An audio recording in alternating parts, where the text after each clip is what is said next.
Hello and welcome to the Subs and 15 podcast, where we talk about many different leagues and individuals in sports and anything else we want to talk about. I am the Eastern Progress Broadcasting Director, Ryan Gumm. I am here with the Editor-in-Chief, Zach Combest, and co-host, Derek Daniel. How are you guys doing? Doing pretty good. How you guys doing? We're doing good. Yeah, very nice. Get a good look at you guys. All right, so we're going to go ahead and describe what we're going to be here for. So we have four main topics of conversation, there we go.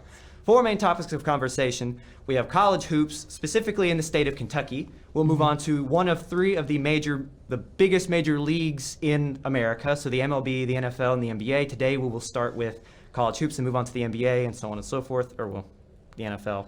Which one? We'll get there. We'll cover them all. We'll cover them all, eventually. We'll get there. I'm struggling today. All right, but before we do that, y'all doing all right? Doing pretty good. Doing good. Yeah? Yep. Anything you want to talk about before we get going? Excited to get this started, yeah. I really want to talk about Auburn and Wendell Green because, he was here. He was, yep. That's true. But, Good old Arkansas. He is. Good old Arkansas. Yep.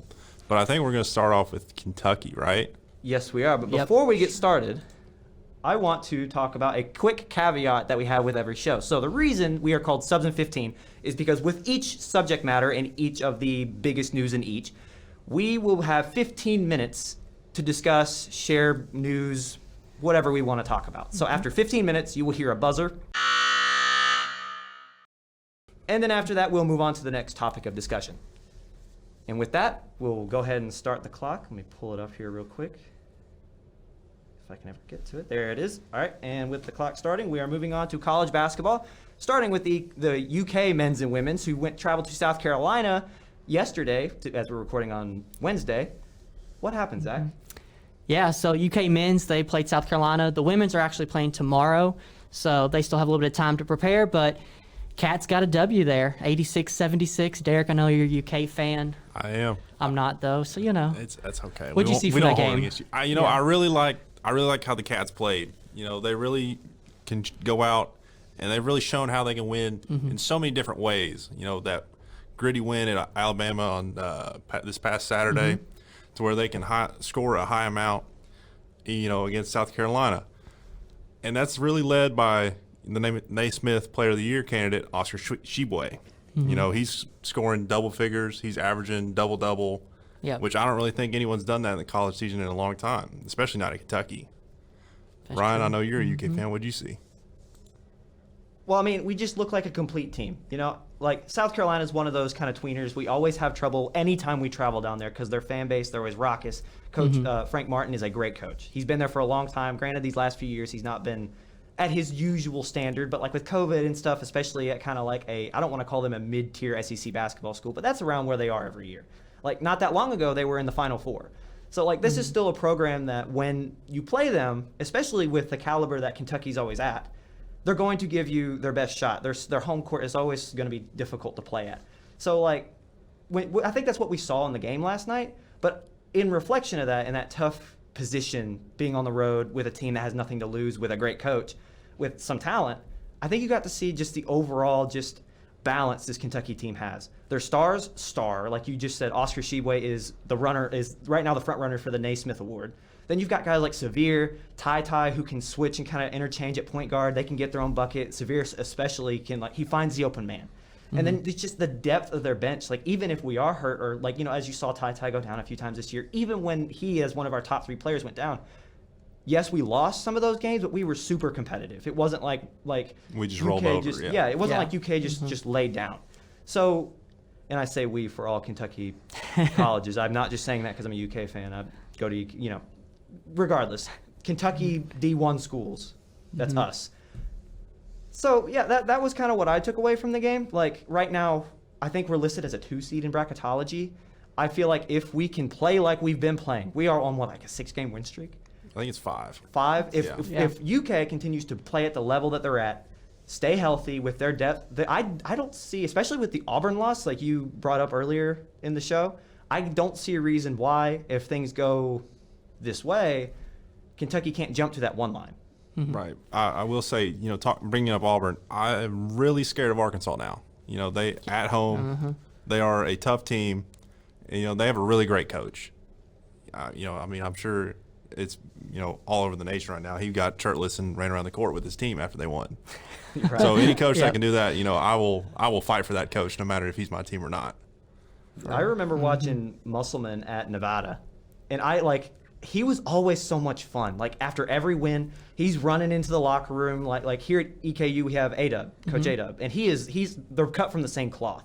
But I would give Coach Musselman a little bit more on that crazy scale, because when he gets hype, he gets going. Like I could remember. Oh, he was in a shoulder cast last night, and he's running around shirtless on the court.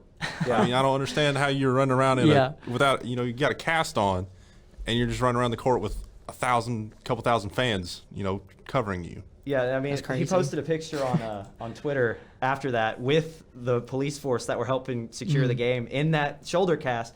And he was like, "Thank you guys for allowing me to celebrate with my fans," still shirtless. Oh yeah. As he's celebrating probably the biggest win of his It's tenure huge, there. yeah. Oh yeah, that is career defining right there.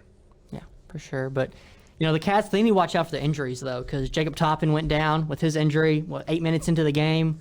That was tough. Didn't play second half. I don't know what shoe. I mean, I'm sure it's a Nike brand deal, but Yeah. whatever athletic tape they got or shoes they're wearing, it's got to change, because Ty's gone down a couple times, Severe's gone down, Oscar's gone down, Jacob Toppin's gone down.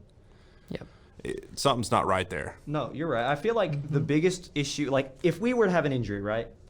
I feel like, and once again, Kentucky, the state, sports, I feel like if UK goes down in any capacity because of an injury, that would be because Severe Wheeler goes down. I feel like all the other options, like Jacob Toppin is a horrible loss in our reserve core and off the bench, right? Like now, if Oscar goes down, that's obviously huge. But Severe's the guy who sets up everything. He's the head of the beast. Like if I'm an opposing coach and I'm going to play UK, the first thing I'm doing is putting my best man on Severe, just because he moves the ball so well. The spacing, his mindset and his basketball IQ is so high. So anytime he's on the court, the ball moves, and he can score. He's proven multiple times that he can put the ball in the hoop when he needs to. So I just feel like in terms of injury, if UK is going to have any hiccups outside of Oscar, because obviously Oscar's the guy. If Severe goes down, I don't if you're in the BBN as a UK fan, or if you're just a basketball savant and you're trying to pick UK in your brackets, if you see Severe go down, which we've seen a couple of times on some pretty hard screens every now and then, I would hold my breath. I'd be very nervous. Yeah, Severe, I mean, Ty can kind of fill that role, but not as well. Severe hasn't scored a basket in the last 3 games. He's 0 of 17 from the field, which is, kind of tough. But he still has 27 assists, and he has, 11 turnovers. That is game-changing. If you can get 27 assists over a 3-game period, that's pretty good. Like, we've seen him score, had 21, I think, against Tennessee. Had 12 against Texas A&M, 17 against Auburn, 15 against Mississippi State. He can affect the game in so many different ways, even when he's not scoring, or he's getting assists. If he's not getting assists, he's scoring a lot. So it's just, he affects the game in so many ways. I would say he's even more important than Oscar, just because he can run the offense so much better. That's true, yeah. But you need Oscar, though. Get those boards on the rebounds, though. It's huge for them. He's dominant every game, double-double machine. So. Oh yeah, has he got 15 double-doubles this season now? I think at least. He's averaging 18 and 15. Yeah, it's absurd. And that's his shooting percentage, it is all centers who have his skill set. Their shooting percentage is going to be higher because most of his scoring comes from dunks, lobs, whatever. But his is, I wouldn't say it's the highest. I need to look up the exact number. But anytime he's missing a shot, he's going to be the one to get it back. So his shooting percentage, it matters, but it doesn't necessarily for his type of player. Yeah. But we're going to go ahead and move on because we've spent 5 minutes talking about UK. Going to U of L, the school up the road, as they like to say. Yeah. So our local Louisville fan, Mr. Editor-in-Chief, what's going on? It's not looking good. It's falling apart. Louisville men's basketball, it's a dumpster fire. It's Chris Mack. That's a nice way of putting it. Yeah, it's a nice way of putting it there.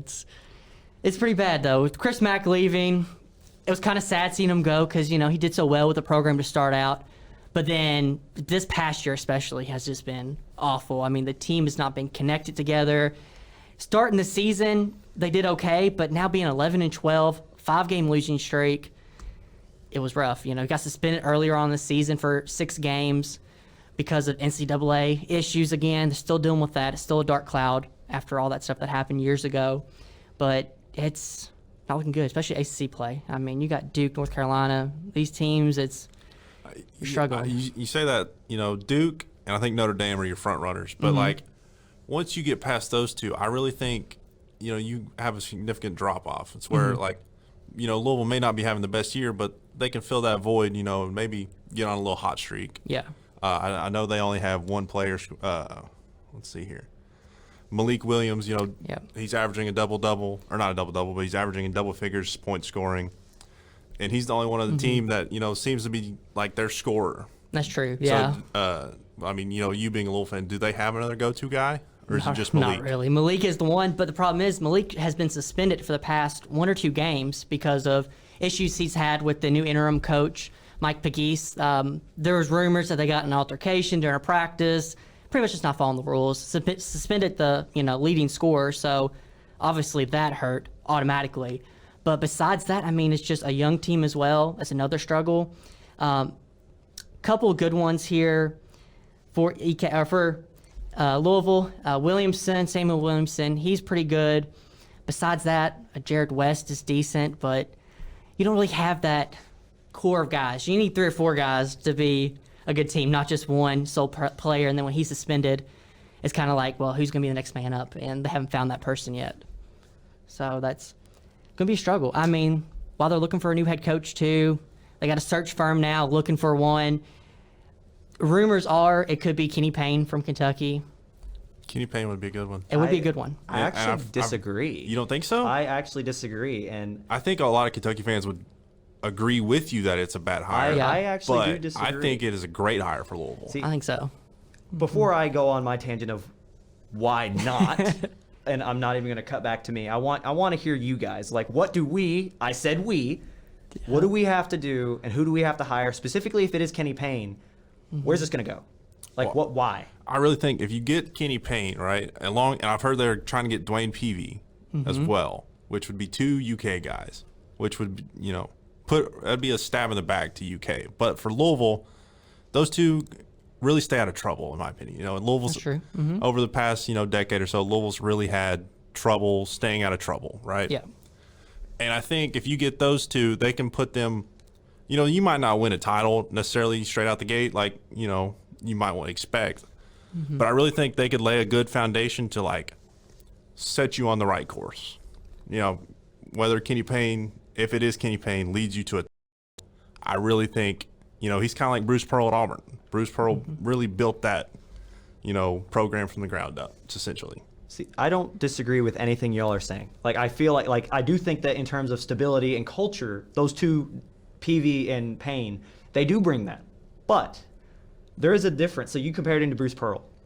The thing that when you're comparing them, the difference, Bruce Pearl was a head coach before he got to Auburn and was a pretty good, like a successful coach. The thing with Kenny Payne, for those that don't know, I know everyone listening to this does, UK for a bunch of years, and now he's in the NBA. He's an assistant for Tom Thibodeau with the Knicks, right?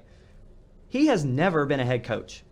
He has no experience leading a team like that. And let me finish my thought real quick, and I promise I'll throw it back to you. No, you're good. If you're this Louisville program, we, who is trying to come out of this really, like, as you called it, a dark cloud, you want somebody like Kenny Payne who can recruit well, who stays out of trouble, he's got this really good kind of, like, I don't want to call it an aura, but like personality, right? He's someone that can, if you hire him, establish that culture. But you're a borderline blue blood, maybe a blue blood. Yeah, they're up there. Yeah, they're up there. So it's like, why? I don't know if I am the Louisville, what's the term I'm looking for here? If I'm on the hiring committee, and I look at Kenny Payne, he is interesting. He knows this region. Yes, he can recruit crazy, but at the same time, do we want somebody that has no experience leading the charge, especially when we're trying to get back to where we were a decade ago? I don't know if Kenny Payne, yes, from a talent standpoint, yes, he can. But look at Penny Hardaway in Memphis. Same exact situation. I mean, a little bit different. But Penny did it to himself. No, I know you're right. But like, this guy can recruit. He's from the region, was in this case from Memphis. Got all this talent, but the guy can't coach.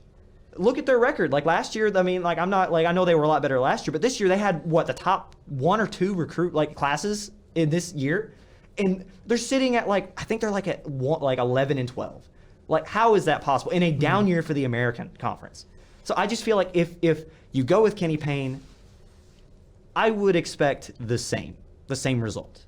And that's the end of my tangent. I'll let you guys go. Sorry.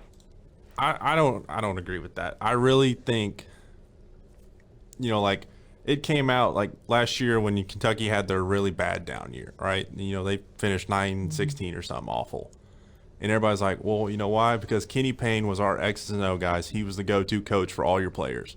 I really think if he builds up that program, and has good connection with all the players, money talks, right? But also players talk. And especially with NIL deals now. If Kenny Payne comes here and gets, a bunch of good players, gets a lot of money for the program, I really think he could build that program back up. All right, so. Zach, I will say we've got 50 seconds left before we move on to the next topic. One other thing with Kenny Payne, though, he's from University of Louisville, played there for years, done very well, so automatically the fan base likes him to start. Even though he's from Kentucky, coached at Kentucky, he has that connection already, so that helps the fan base at least somewhat. It's not some random new person off the street they're hiring. It's going to be somebody they know and are familiar with, so that's a benefit for him. That can help him with the fans. I get all that. If it's me, final comment before, because we got 25 seconds. We've already said him. I'm going after Eric Musselman. Or if you really want someone who fits the culture, or I shouldn't say fit the culture, someone that could, I think, wear the Louisville brand really well, Will Wade. I feel like that is a guy that, you give him that blue blood. Look what he's done with LSU, who really, yes, they have history, but what could Will Wade do with that kind of program? He doesn't stay out of trouble, though. And I think Louisville really needs someone that will stay out of trouble. Yeah. Will Wade's already been caught paying players before the NIL. You're right. Yeah. And that is time. So we're going to go ahead and move on to the next topic of discussion. Go ahead. Our next segment is going to be the NFL, big old Super Bowl time. We got the Bengals and the Rams, huge matchup. I'm a Bengals fan, so just so everybody knows, that's who I'm rooting for. But what do you guys think about this matchup? I really think it's a good matchup. Both teams were a 4 seed coming out of the regular season. I don't think anybody expected these two to be here. Most people probably thought it'd be like the Packers and the Titans, the 1 seeds as usual. But I really like. I know you two are Bengals fans, but I really like the Rams in this one. They just seem like a well put together team. They've got that defense is an elite status. Yep. With Aaron Donald, they got Von Miller this year. They traded for Jalen Ramsey a couple seasons ago. I don't think Joey B is gonna be able to do what he normally does against this defense. Yeah, but the Bengals defense is also pretty top notch. So it's gonna be a tough matchup there. Going against Matthew Stafford, a great quarterback, a veteran quarterback versus a rookie quarterback in Joe Burrow. That'll be an interesting dynamic in seeing who comes out on top there. Both quarterback battle. fact, both quarterbacks have a losing record overall, which is surprising to me because the year that both of them have had. Although, Stafford been in the league for a while, spent most of his time in Detroit, where we all know Detroit's not very good, unfortunately. But, Joey B, especially going 10-7 this season, having a losing record, I'm really surprised by it. Granted, he didn't play very much last year with the ACL injury. But Ryan, what's your take? Sorry, I'm trying to find a stat here about interception numbers for each quarterback because I'm going to make this point about Matt Stafford because you said it. The Bengals defense is, I feel like, I don't want to say underrated, but going into this playoff, everyone knew that the Bengals D was good. Yep. But I would make the argument they've been better than any team in the postseason. And you just look at who we've played. Look at beating the Chiefs, yeah. The Chiefs, Derek Carr is a good quarterback. So here's the thing. Our defense, once again, I will lightly say underrated because now everyone knows, right? Matt Stafford is one of the league's leaders in interceptions this year. In fact, if I remember correctly, I was trying to pull it up. I'm pretty sure he's tied with Trevor Lawrence for most this year. Now, I don't know how you guys take that, right? But in my opinion, when you are Matt Stafford, you have a great offensive line led by one of the Bengals' own Andrew Whitworth, right? You have all those weapons. Cooper Kupp, Van Jefferson, now OBJ, right? Cam Akers came back. And you still tied to lead the league in interceptions with a rookie who had none of that. Maybe a weapon.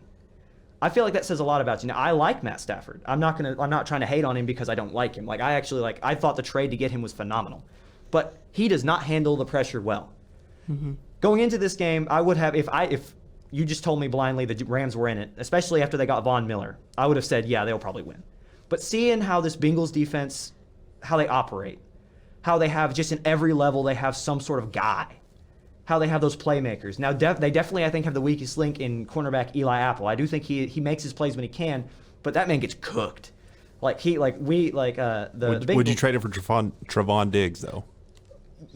That's a great question, but yes. I know he has all the interceptions, but he gave up like the most yards in a single season. He did, but also Eli Apple has a fraction of the interceptions and probably about the same yards given up. You think? Oh, I guarantee. You find that stat somewhere, I guarantee. Like the only reason, and yes, Eli. Once again, I'm going to give all this credit to Eli Apple because yes, he did make the game-saving tackle in my opinion at the end of the first half, keeping it 21-10. We ended up winning 27-24. I'm a Bengals fan, by the way, so yes, I'm saying we. But you know what? Really, that third quarter, my man Tyreek Hill had 2 targets, 2 drops, and do you know who was guarding him? Not Eli Apple, Mike Hilton. The second that we made an adjustment, Mike Hilton goes in, and he's not as fast, but he was able to. He was able to keep up with him enough that he disrupted him, and especially where throughout the whole first half, Eli Apple couldn't even touch him. I feel like yes, the Bengals defense has the weakest link, but also where they have so many other playmakers. It just depends on who you match up with, and where Matt Stafford has kind of that turnover prone in him. Mm-hmm. I could easily see if we can rattle Patrick Mahomes, we can rattle Matt Stafford. You know, like that's.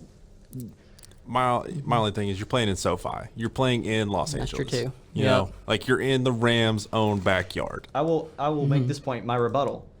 All the pressure's on the Rams. It is. Because they're that team with all the talent. Well, the Bengals aren't supposed to be there. They're playing on their home field. All that pressure's on them. And I'm going to pull it up again. Matt Stafford was one of the league leaders in interceptions. What will that pressure do, especially when you got a team that has nothing to lose? Yes, they're in the Super Bowl, but they're expected to lose. What are, you know what I mean? Like, all they're going to come out, and I promise you, Joe Burrow is not going to be rattled. He will not. Yeah. This will probably be less stress than anything he's experienced outside of the college football playoff. I don't think they have anything to lose. You know, like I think going against the Chiefs, everybody expected them. You know, all right, the Bengals had a good run. They'll probably lose this, but now I think since they got past the Chiefs, you know, and past the Titans, the 1 and 2, I think everybody's kind of like, okay, the Bengals, you know, they're kind of the real deal, and I think they now have a chip on their shoulder. You know, so they might play a little tense. You know, and I'm not really worried about the Bengals defense. I think Matthew Stafford could probably get a couple touchdowns off him, you know, nothing out of the norm. I'm more worried about the offensive line of the Bengals and Joey B being able to make plays. Protect them. Because that's been the storyline all season. You know, can they protect Joey B? And he's been sacked, I think, the most out of any quarterback this season.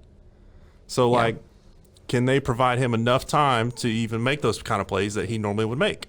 That's especially against, thing, you know, the Rams' top defense with Aaron Donald, Von Miller, you know, like all those big names that we were saying. Zach, what do you think? Yeah, that's the biggest thing. This offseason, they need to focus on their offensive line and just rebuild from the start because it's tough when you're getting hit like that. I mean, he's a young quarterback. He can take some of them hits, but those big guys like Aaron Donald, I wouldn't get hit by him. Like, that's crazy. But, you know, it's the Bengals' first appearance since 1988 in the Super Bowl. Like, it's been a long time coming for Bengals fans. So, you know, I know there are diehard fans out there ready for a win. It's been long enough. So. Okay, so before we move forward, because we've spent the better part of 9 minutes talking about the Bengals. To finish out this segment, let's angle it towards the Rams. We've been talking about what Cincinnati has to do to win the Super Bowl, how the pressure's on them and all that, and what their weakest link is. What do the Rams have to do in order to beat the Bengals? I think the Rams just have to play their game. You know, they have the league-leading receiver, Cooper Kupp, who's had a breakout season. You know, everybody, he knew he could do it. You know, his wife knew he could do it. If you've, heard about his college story of his wife, you know, being a full-time student, working a full-time job as well, to let him focus solely on football.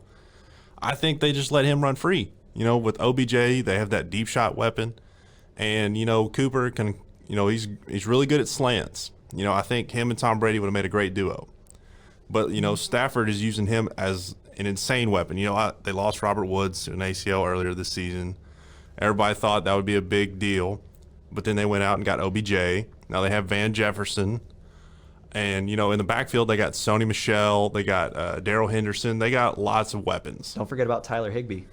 They do have Tyler Higbee too. A very underrated tight end in this league. Sean McVay has probably one of the best offensive styles in the league.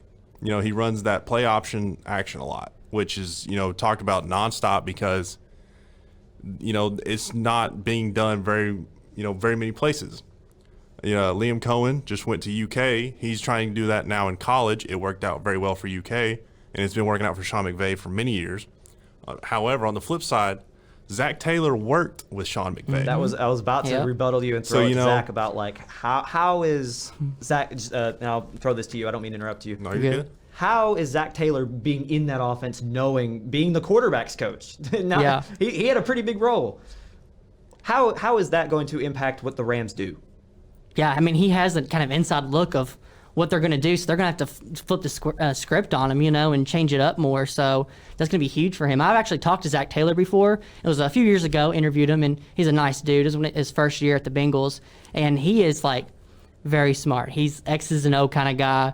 I think he's going to have these guys prepared because he's a smart guy by the book. But, I mean, they're talking about the Rams, though. They've been to the Super Bowl before. They're making their 5th Super Bowl appearance. They're not new to it. This is their 2nd in the last 4 years being in the Super Bowl. So, I mean, it's for them, I think they're a little bit more used to it, the environment, the hype around it, unlike the Bengals. So that's an advantage for them, too. I think they're going to come in a little bit more calm and collected than the Bengals are. And I'll ask you all this. Do you think Sean McVay, knowing that Zach Taylor knows the ins and outs of his offense, does he switch it up and try and make something different? Or does he just stick to his tried and true method of, this is what we run. It's worked all season, even though he knows that this is going to come. Does he stay with it or does he change? What do you think, Zach? I mean, if I was him, I would change it up a little bit just so it's not all the same. But at the same time, like you were talking about, I mean, it's been productive this year. They've been able to, win these games with the same game plan. So it might be better just to go with the same game plan and just hope that, you can kind of out head coach the other one, So what do you think about that? Well, also you got to take into account, how do they, as you said it earlier, they were in the Super Bowl the 2nd time in the last 4 years. The last time they were there, they got nothing. They score. I can't remember exactly what this final score was. 13-3. 13-3. It was low scoring. So you got to think going into this, and I'm pretty sure Zach Taylor was on that staff. 2018, so yeah. If you're going into the Super Bowl as Sean McVay, you're taking that last experience, and obviously, what was working in the regular season and even in the postseason leading to that did not work. It failed in the biggest game. So now you take that into account. Okay. This method that we've been using all season, McVay is one of the most brilliant offensive minds outside of, I think, Kyle Shanahan. I think he's the only one that you can legitimately, and Eric Bieniemy. Those two are up there with him, and there are other names here and there, but those two are the first to come to mind when you think of offensive minds, right? Mm-hmm. So with this, not only do you take that last experience in the Super Bowl, only scored 3 points in what was supposed to have been earlier that year. They scored 50 to beat the Chiefs and Patrick Mahomes, right? So that was nowhere near what they were used to. You take that experience, and now you also add into the fact that a guy that was on that team, on the coaching staff, is coaching against you and knows your ins and outs. I wouldn't say the whole thing gets scrapped, but we're going to see a lot of different looks. This guy, Sean McVay, he's as everyone knows, he's one of the most intelligent offensive minds we have in this league. I will not be shocked if it turns into more of, okay, we didn't really use this play, whatever, insert play, we're going to use this one, and it's going to turn into, I'm going to let my receivers beat your corners. I'm going to let my playmakers make plays, and it's going to be, I wouldn't say it would be more predictable, but it wouldn't be as predictable as the exact same offense. It'll turn into, here is a screen for Cooper Kupp. Here is just a straight out route for OBJ.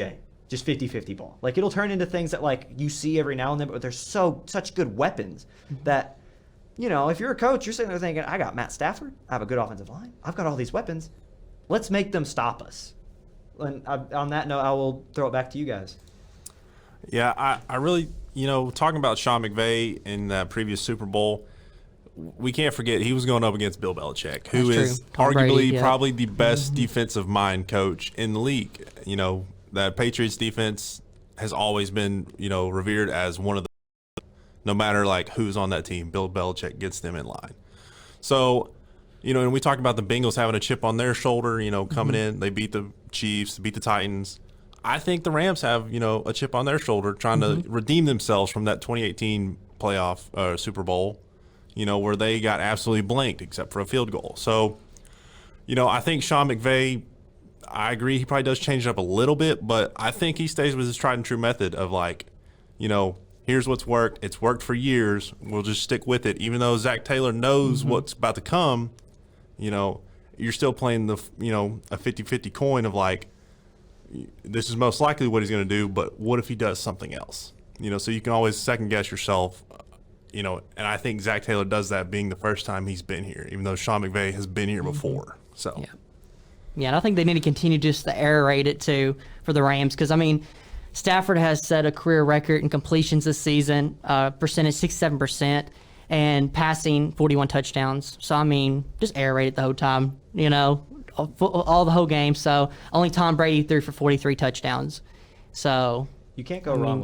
When you have when that's good offense like that. I guess continue what you're best at. Yeah. All very well points. So we got 50 seconds left. My last point here, of those 41 touchdowns from Matthew Stafford, 20 Cooper Kupp. So I think if you're the Bengals, all right, you stick your best defender on Cooper Kupp. I know OBJ is your doubled. Yeah, no, he probably will. But I know OBJ is your deep route guy. He can beat you kind of like Tyreek Hill can. But I really think Cooper Kupp is their main weapon to go to, and I really think that's what Zach Taylor will be focusing on in practice.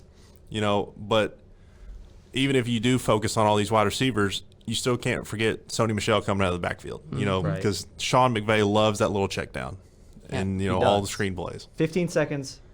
Super Bowl MVP picks. I'm going Joe Burrow. I'm going to go Jamar Chase. Bengals, yep. I'll go Cooper Kupp. Interesting picks here. Interesting picks here. Bengals, probably the three favorites. And that is time. Moving on to the next topic. The next topic of discussion, the MLB. They're on a lockout, and that's about as far as I know. I'm not an MLB guy, so I'm going to throw it to the guys that actually know what they're going to be talking about, and you might hear me throw in a question every now and then. So, MLB guys, take it away. Yeah, so right now, MLB's in a lockout. We found out that the Secretary of Labor has offered his assistance to the MLB and Players Association as the two sides work to, come up with a collective bargaining agreement. But what do you think, Derek, of this lockout? It seems just about every season we have a lockout, if not every other. Yep. And it's just getting ridiculous at this point. You hear the NBA has the occasional lockout. Haven't had one in a while. And I really think it comes down to, the Players Association and who they put on the board. And just I'll bring up the NBA again. They put Kyrie on the board. Kyrie is a man of the people, and he will, he knows what's best for the league. I don't think we have that for baseball. You don't have your outstanding person that's a really talented player, but also just cares more about what the rest of the players want and can get. So, and they've stopped drug testing, which I think is just going to make things worse because, you're going to have to suspend the, even if you spring training is probably going to be suspended no matter what, just because they can't get to an agreement. But I think you might even have to push the regular season back as well because of the drug testing. We don't really know what players are going to be on right now. And, there was a big discussion with the Hall of Fame this past season because Barry Bonds didn't get in because of, his use with steroids. That's a whole other That is a whole other ordeal. But, I just really don't think that, we're going to be able to have the season start on time. I don't think there will for sure be a season because these owners don't want to lose out on all that money. Oh, yeah. It's all a money scheme at the end of the day. They don't want to lose all that money, but I don't think it'll be your normal 162-game season like we normally see it. For sure, yeah. And like you said about the drug testing, they have stopped that for the first time in nearly 20 years. That's crazy. It's been, that's crazy they're going to do that. There's definitely going to be guys hopping up on steroids during, while this lockout's happening. It's going to be an issue, I think, for months on. After lockout's finished, it'll still be a problem. Yeah, absolutely. And, especially with so many big names in the free agency this season, Freddie Freeman, Carlos Correa, Adam Wainwright, Anthony Rizzo's contract extended with the Yankees. So, there's probably going to be a lot of moving pieces this offseason, and I really think with this drug testing problem, that it's going to be hard for teams to sign people because they're not sure, if they're juiced up or not. Yeah. We've heard in the past that, the baseballs are juiced or, someone's corked a bat. It's a lot different story when the players themselves are juicing up. So, Ryan, I know you're not necessarily a baseball guy, but, what's your take on the issue? I'm coming. Sorry. So, I don't know enough. I just know that this is a heaping pile of mess. I know, as you guys said, it's a big money issue. Owners want to make money, but from what because I have talked to people about it, and I'm going to say what I have been able to interpret, because once again, I know nothing. I'm not a baseball guy. Like, it's just not something I grew up doing. I was a soccer, track, basketball kind of guy, right? That's just what I enjoyed. I know it's about money, but it's a lot different in other sports, because from what it was put to me, the systems in place by the owners were put in a position that benefited them from the get-go. So like years and decades ago in the 40s, 50s, 60s, the owners had established these precedents in way that money was distributed and how they made money versus the players, angled it to where even today, as you guys say, we're having an issue. So like, I don't know, like, I know there's no representation in terms of like that guy. You brought up Kyrie in the NBA or Chris Paul from the NBA. There's no, like, I don't know anybody that's that heads the PA for the Players Association for the MLB. Like, I could not tell you. Like, I know in the past in the NFL, I've heard like Richard Sherman was up and big in that, and a bunch, and among other people in the NFL. But you don't hear about that in the MLB, and like, why? Like, that's my question. Is like, as someone who doesn't watch Major League Baseball, in this day and age, 2022, we're in February 2022. How is it that we still, in one of the biggest leagues in the world, have this kind of issue of lack of representation and just this bitter battle between these two entities, players and owners? Like, how is this happening? If that makes sense. Yeah, like the current president of the Players Association is Tony Clark, who has not played since 2009. So, just how like does that happen? Just like, the NBA, Kyrie and Chris Paul still play, and are current with, the team's ins and outs Like, of today's society. No disrespect to Mr. Clark. I'm sure like he has made a lot more money than I will ever see. Yeah. He's whatever he's done in his MLB career. But like, how does somebody that hasn't played since the season of 2009 still have like a role in what players today are doing? Yeah, I really don't. But, a prominent figure that's actually playing right now, Max Scherzer, has finally spoken out. A lot of players are finally speaking out and showing their disgust towards the owners, who I believe are supposed to meet next week in Miami to finally, discuss, to see if we can get this thing resolved. But, Max Scherzer feels like the offer that's been made from the player side is fair for both sides.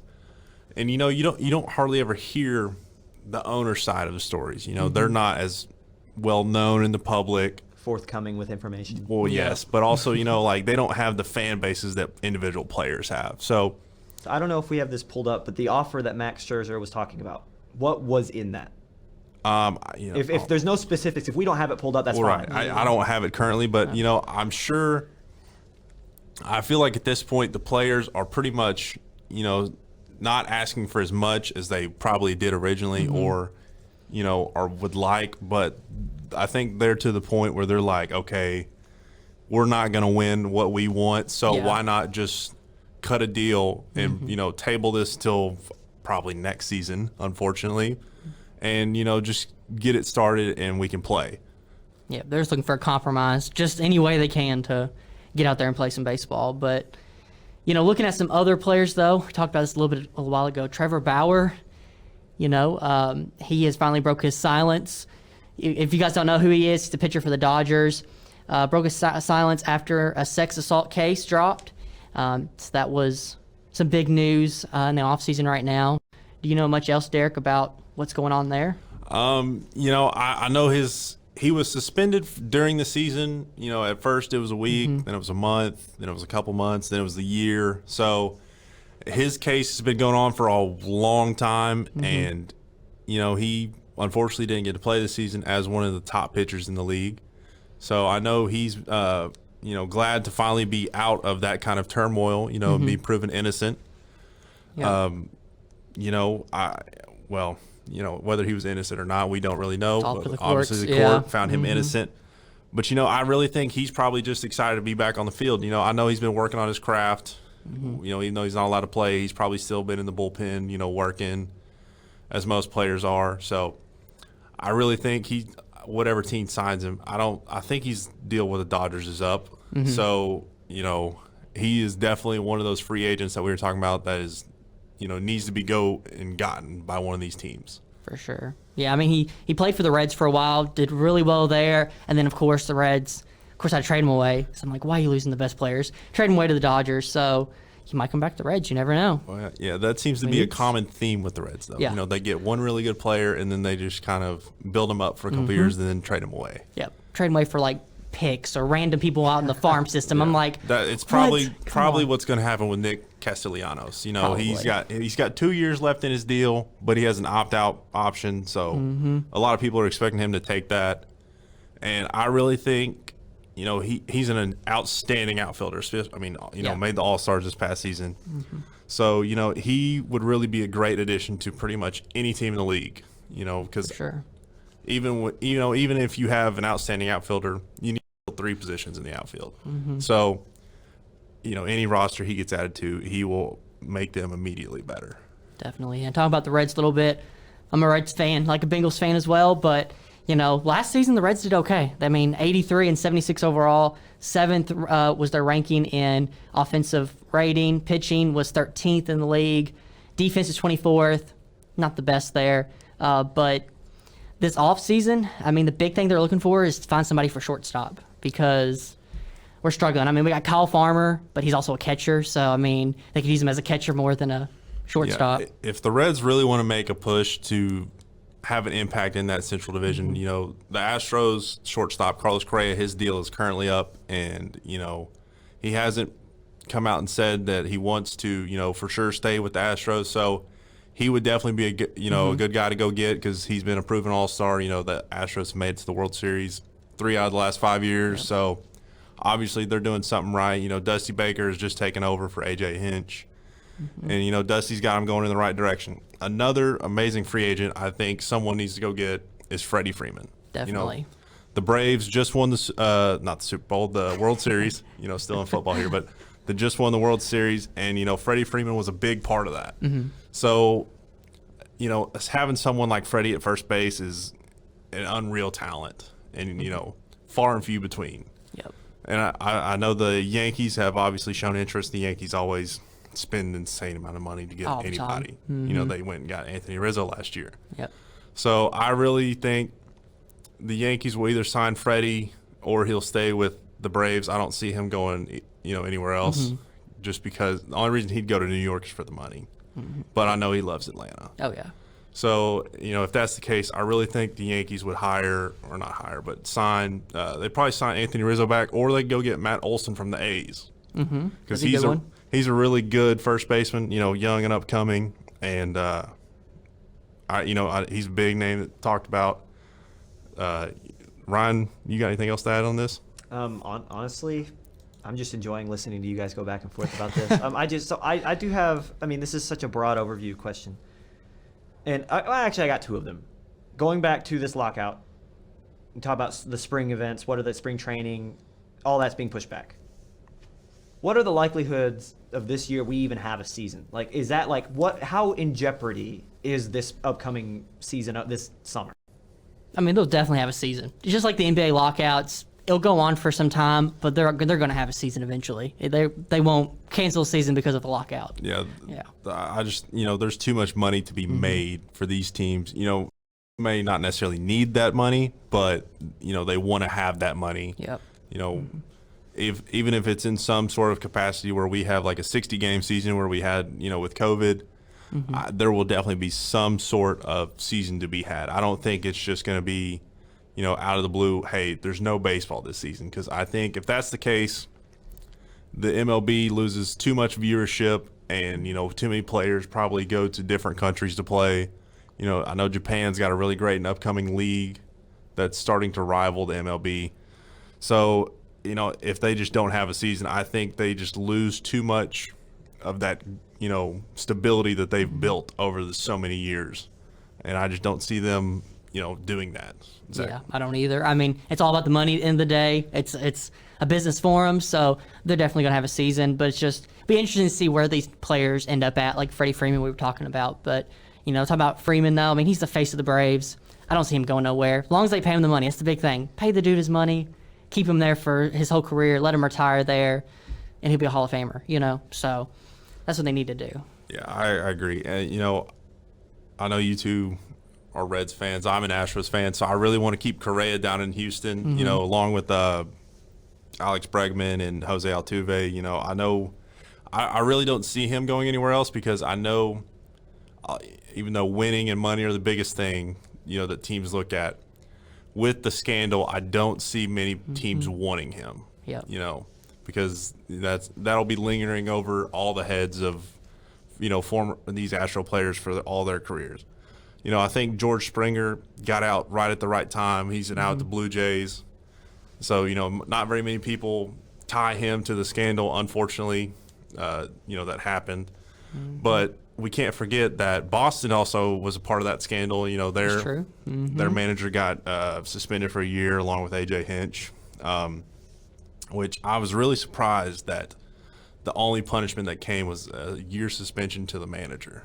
I'm surprised players didn't get suspended or anything like that. So it'll be interesting to see, if something else like that happens, down the years. But I don't think, I've always have a saying, if you ain't cheating, you ain't trying. Every team, Tried and true method, huh? Yeah, absolutely. Every team's gonna cheat. It's just whether you get caught or not. It's like speeding, right? Everybody speeds, and it's only a problem if you get caught. So Coming from our local Astros fan. Oh, absolutely. Listen, As the I Astros will fan, double yeah. down. All right. Look, we cheated. I'm fine with it. We tried to win. We did win in 2017. I don't care if you put an asterisk by it or not. It was a World Series. Unlike Louisville. Now, hold on. Unlike Louisville All right, over and that's here. time. We're Wow. gonna pause this and move on to the next segment. Our final topic, of discussion here, we have the NBA, where currently Miami is first in the East, Phoenix is first in the West, with the power rankings being Phoenix 1, Golden State 2, Memphis 3. Zach, what's your take on the NBA currently? Yeah, right now the Suns are just dominant, especially the Western Conference. I mean, look at the top three right there. Like, it's dominant there. Devin Booker for the Suns continuing to produce. I mean, we've seen him in his college time at UK, now to the pros. He continues to dominate. 35 points in his last game. It's like every game he's scoring 30-plus. Yeah, it's unreal. Ryan, what's your take on the current NBA standings and, how it's unfolding? I think, it's about on par for what it is every season, I think. The West always outshines the East in some way, shape, or form. It's been like that for the past 20 years or so. Just so many stars come out of the West. And you guys said it, like with the Suns, this is kind of what they've grown, that fan base has grown to expect. Like that finals run last year, lost a pretty good series to Giannis and the Bucks, who they also reloaded. And now they're right back where they were last year. I don't exactly remember where they sit in the East. I'll have to look at that. They're second. They're second seed. Yeah, exactly. So, thank you, Derek. But yeah, this is just kind of like par for the course now for the Suns. Like Coach Monty Williams is making it happen there. You said Devin Booker. Chris Paul is silently and has been for a long time. Everyone knows how good he is, but he is like anywhere he's been, they've been successful. They've made runs to the Western Conference Finals. Like just take a look, all the way back to the Hornets in New Orleans and the things they were doing down there, and then up to LA and down to Houston and wherever else he's been. They've always had successful franchises, and I feel like that speaks to the player that Chris Paul is, the leader. We talked earlier in the show about how he was always a guy at the top of the Players Association. And he'll go down as one of the absolute best guards players who have ever graced the NBA floor. So, yeah, this is just what we've come to expect from the Suns. They're 52 games in, and they've won 42 of them. They are, they didn't lose from January 3rd or January 11th to February 3rd. They've had a multitude of winning streaks, with I think their biggest being like 12. They had an 18 back in October 18, or November. There you go. Yeah, something insane. Yep. Like I think I was looking at their schedule, and they have won 14 of their last 15 games. Like they're ridiculous. Like they're number one in the West and on the power rankings for a reason. We're gonna go ahead and move on. So next in the power rankings, The Golden State Warriors, it seems like every time that we think we've moved on from them, they add back Klay Thompson, and then they're right back to where they were. I mean, he has been a little frustrated as of recently, his role a little bit, but like coming back, it is what it is. Been out for so long, didn't play a game since 19. But that you add back Klay Thompson to a team with two starting all-stars, two Western, like Wiggins and Curry. I mean, and Steph, you don't even have to say. He did struggle for a little bit there, but he's still Steph. Like, he hasn't changed. Wiggins is Wiggins, and that team is deep. Steve Kerr is still coaching the way he coaches. They move the ball so well. Zach, your thoughts? Yeah, I mean, the Warriors they're continuing to do well. They're on a winning streak right now, 8 games, looking to dominate more. Draymond Green's out, though, until at least the All-Star break. So, I mean, could be a problem for him because he's a huge guy for that offense and for the defense as well. But, what do you think, Derek, of the Warriors this year? Can I get confirmation? Is Iguodala still there? He signed back there over the offseason. Okay, yes, yes, yeah. Miami. As much of a prominent figure that Draymond Green is, and he helps that offense so much. I like Iguodala. I'm a big guy. I like the big guy. All right, I can't remember who said it. Somebody was taking Iguodala to make a 3 over Steph. Oh, Max Keller. Max Keller. I'm gonna take a Max Keller. All right, Iguodala runs that offense. That is my hot take. I mean, I respect it. Uh-huh. It could be completely wrong. All right, but you know what? Iguodala is my guy. I mean, I respect it. Yeah. Like, I don't think he started a game for them this year. You know but what? Like, All right, But he's like the energy off the bench. that's what I'm about to say. That's what I'm he saying. is, to your credit, he You know is what? a Let's see. huge veteran voice in that locker room. Yep, for sure. Look, he's probably gonna have played like half the games. Yeah. He's getting older, too, He's played in 26 games, so he has played in half. There you go. And he averages, he averages 4 points a game. Let's go, Andre Iguodala, everybody. You know what? I mean, yeah, but I mean, with the addition of Wiggins, that's just an unreal lineup now. With Steph and Klay and Draymond, I don't really think. Like, yes, Booker's good, but playoff Steph is just a different breed. Kind of like playoff LeBron. You don't mess with those kind of players in the playoffs. KD was like that. Back when he played with the OKC, and then he played at Golden State. They're falling off a little bit of Brooklyn, but Kevin Durant's been hurt a lot. James Harden once out. That's a big deal now. Officially That's broken big. by Brian Windhorst earlier this hour. Yeah, that's going to be a big deal. So, with Kyrie not being able to play home games, that big three is just kind of, crumbling at the seam before they could even, take off and really show their prowess in the league. Right. And, I mean, this is about the Warriors, right?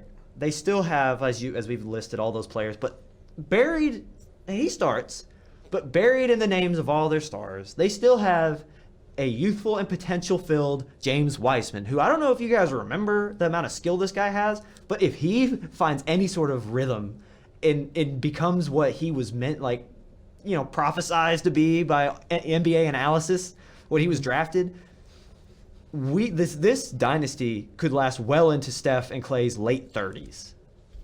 That's true, too. Yeah. I mean, the young guys on this team, one guy I like on here is Damian Lee, came from Louisville. He has produced, kind of been a shadow for Steph Curry, kind of learning from him, getting those skills from him. Same like you said with those younger guys. I mean, Gary it could Payton continue. Jr. Yeah, it could continue for years and years, even after they retire, whenever that happens. Another young guy I like on this team is Jordan Poole. Originally at Kentucky, transferred to Michigan, was on that Final Four run team with, Juwan up there. And, I mean, he has just progressively gotten better. It's his third season, He averaged 8 points his rookie season, then 12. Now he's at 16. He's just constantly getting better, and he reminds me so much of a younger Kevin Durant. Where maybe he had a slow start, wasn't the biggest name coming out of college, even though KD was pretty big, and he's just progressively gotten better at his craft. And he's a bigger guy, but still can play that guard role where his handles aren't that bad. He's not a traditional power forward or centered where all he can do is make shots inside the paint. So, I really think along with Wiggins and Wiseman, Poole's that third younger guy that can really get this team going. So we're gonna move on to the third team in our power rankings, and then we're gonna be on that really quickly because we've got a lot to talk about in about 7 minutes. So, Zach, Memphis Grizzlies, third in the West, third on the power rankings. Thoughts? Yep. I'm liking John Morant. Murray State kid, local kid. I mean, he's dominant. 30-plus points a game. He is scoring. I mean, he had a 37-point game not too long ago against the 76ers. He's like kind of their core to that program. What do you think, Derek? I really love John Morant. He averages 26 points a game. That's seventh in the league in points per game. He's just an unreal talent. I mean, in college, his first couple seasons, nobody really knew him, and then Zion came then to college, and everybody was like, oh, John Morant was teammates with Zion back in high school. So and then he really found his niche down there at Murray State. And I just think he is the next, LeBron James, Kevin Durant type, where he just takes over games and wins it for teams. Ryan, what's your opinion? Okay, who are you talking about again? John Morant. Oh yeah, definitely. Sorry. Yeah. I was listening and then I lost track of who you're talking about, and you said LeBron-esque, and I was like, who? I mean, he's going to be a guy that like undoubtedly will lead this league in some capacity for a long time. Memphis is that kind of squad that they're not really slept on as much as they were, but where they haven't proved anything yet in the postseason, right? Like they've not really had any true measure of success other than the regular season. We've seen a lot of guys have a lot of really good moments in the regular season and not do anything in the postseason. Legends have done that. And I think John Morant, will eventually fall under that. But is this team that sits third in the West, third in the power rankings, with all this youth, how long will they stay there? And on that note, we're going to go ahead and move on to trade talks. I'm going to bring up the biggest trade I think that's happened so far. Trade deadline's tomorrow, February 10th. Today is the 9th, on Wednesday. In the last few I'm going to say, 30 hours, Sacramento and Indiana have agreed to a trade. And I'm going to read you, okay, who was dealt. I know you guys can see it, but I just want to emphasize what's happened. Sacramento got a package that include Domantas Sabonis, Jeremy Lamb, Justin Holiday, the 2027 second round pick. In exchange, when you first see it, you're like, okay, that's an all right deal. Domantas Sabonis, 25, got some years left on his contract, a really good kind of versatile big that can do a lot. And especially if you pair him next to, say, De'Aaron Fox, what could he do for your offense? You think, all right, space the floor out a little bit. Jeremy Lamb is a good guy. He can handle, he can shoot. Good starter in the right system. But then you see the package that they gave up for this.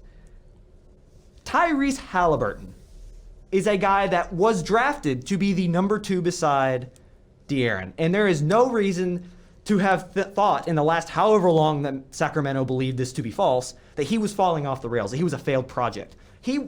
How was he even on the block? This man, you trade Tyrese Halliburton, Buddy Hield, and Tristan Thompson. The other two make sense. Buddy Hield, you got him from New Orleans. Your thought was he could be the guy next to De'Aaron. Doesn't really work out that way. Fine. Tristan Thompson, expiring contract, $9 million. I mean, it's not like in today's NBA, that's not like a lot of money. That's a decent amount. Like, that's good to get off your books. Guy that don't really want to be there. But you trade Tyrese Halliburton next to De'Aaron, once again in the right system, because in Sacramento this might not have panned out, but in the right system, those two together could have been one of the toughest backcourt duos we could have seen. A lot of, how has this happened? I don't understand. You trade for Jeremy Lamb. Yes, like I said, he's a decent starter, but he's just going to do the exact same things, but to a lesser degree than what Tyrese was doing next to De'Aaron. And this move was made, it was impulsive. It feels impulsive. It feels like the Kings said, we need someone that's bigger. Because, yes, Tyrese didn't reach that skill level yet, but, for Domantas Sabonis? Do you know how much you could have gotten? Are you kidding me? I saw that last night, and I almost threw my phone. I was like, are you serious? I can only imagine how many NBA teams are looking right now and seeing Tyrese Halliburton, that deal, and thinking, there's no way that just happened. That we let this kind of deal pass. Because, this isn't a bad deal.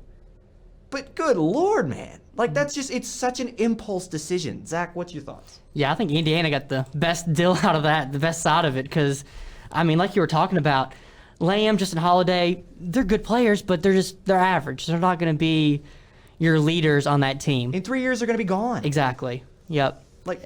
I think the next guy to come out of Sacramento is obviously going to be Marvin Bagley.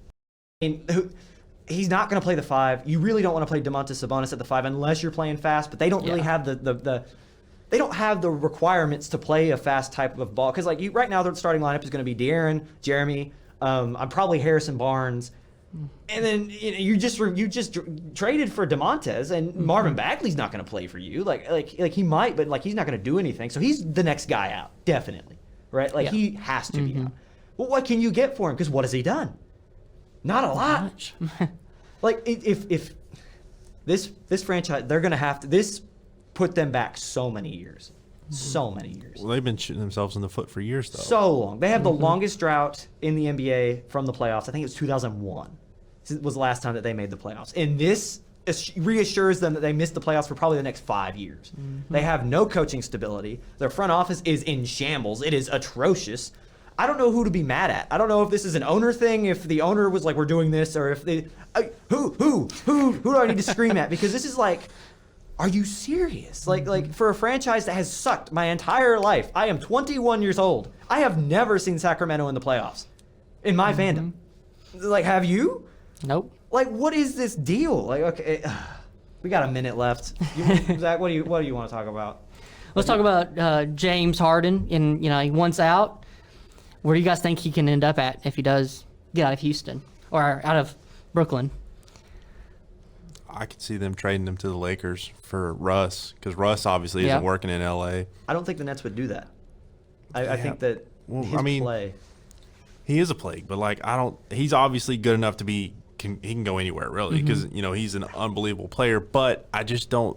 It's kind of like, well, I don't want to say that, but whatever it was wrong. Yeah, I'm just kidding. I mean, it's something we don't need to bring up with 30 seconds left, but.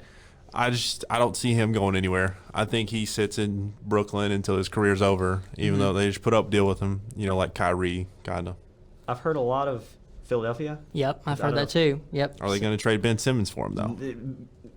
The Brooklyn Nets don't want Ben Simmons. I'm telling you. Nobody wants Ben Simmons. 5 seconds to go. Nobody wants James Harden. Nobody wants Ben Simmons. I truly believe that's time. Buzzer goes off. I'm telling you right now, final thoughts on this. He's a free agent after this year. The deadline's tomorrow. James isn't going to be – he's not going to commit to re-signing with just a random team. He doesn't play the rest of the year, and he just hits the free agent market. I think he goes to Japan and plays with Nick Mayo from EKU. Let's go. Shout out EKU. For that, yep. All right, and that's the show. Guys, final thoughts. A lot of good things going on. Big Super Bowl coming up on Sunday. I'll be watching it, so it should be fun. Go Bengals. Who day? Yep. Come on, Rams. Hey, watch it. Alrighty, thank you guys for watching. We really appreciate it. Like, share if you're listening to this on Spotify or iHeartRadio. Share it, spread the news. If you liked what you hear, comment, get in contact with us in some way, shape, or form. And that's the show. Thank you guys. Peace.